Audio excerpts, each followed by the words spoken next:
Telangana premier golf league 5వ సీజన్లో ఆటగాళ్ల వేలాన్ని హైదరాబాద్ గోల్ఫ్ క్లబ్లో నిర్వహించారు. మొత్తం 16 జట్టు వేలంలో ఉన్నాయి. అయితే అంతర్జాతీయ ప్రమాణాలతో అత్యుత్తమంగా నిర్వహిస్తున్న ఈ లీగ్లో ఆడేందుకు 212 మంది గోల్ఫర్లు రిజిస్టర్ చేసుకున్నారు. బిడ్డింగ్ ప్రక్రియ పాయింట్స్ రూపంలో నిర్వహించారు. ఇక ప్లేయర్స్ ను కొనుగోలు చేసేందుకు ప్రతి టీంకు 100 పాయింట్లను కేటాయించారు.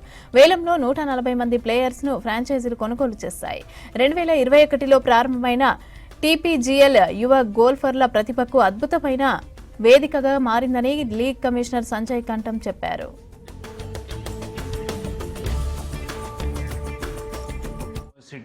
TPGL 2025 Season 5 the auction and draft event జరిగింది HGA హైదరాబాద్ గోల్ఫ్ కోర్స్లో. సో టోటల్ 212 ప్లేయర్స్ రిజిస్టర్ చేసినారు and out of which 64 players already pre-picked as a part of a captain and 3 core team members per team. ఇవాళ total 96 players category A, B and Cలో pick అయినారు and 32 players in the draft. So in total more than 140 players have been selected today.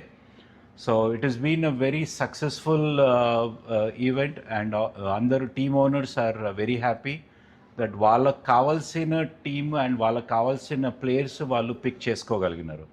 చాలా competitive bidding అయింది and bid అంతా point సిస్టమ్గా ఉంటుంది. So ప్రతి team 100 points ఉంటాయి and maximum bid 40 points. So చాలా కాంపిటేటివ్గా they were able to compete for the best players and their preferred players. Overall, the event went on for about 4.5 hours and it's been quite exciting with the teams really going away and carrying their best the team.